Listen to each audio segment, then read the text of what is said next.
as the President kind of outlined in the State of the Union, what we're going to need to do to win the future is to out-educate, to out-innovate, to out-build the rest of the world, to really look at reform of the government, and to look at everyone's level of responsibility as we're moving forward.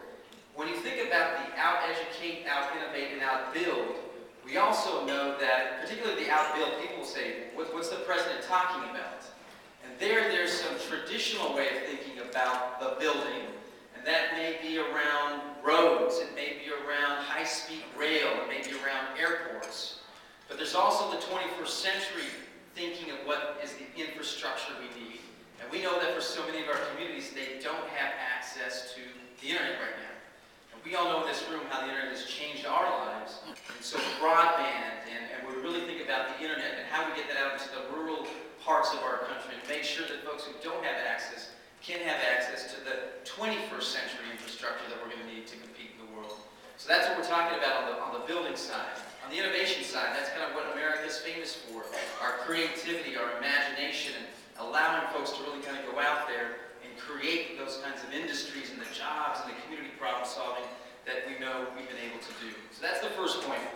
The second point is particularly around education.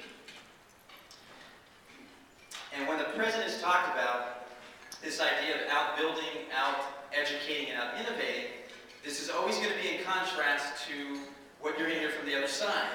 So when we talk about the budget that's just been put forward, so we know that we came into office with a really tough economic time, on the brink of a deep recession, nothing that we had seen going back to a long time in American history in terms of almost approaching a depression.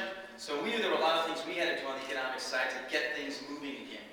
We also know now that, we all know this, we all agree, that we can't live at the levels of debt that we have as a country. So we know that we have to make responsible cuts.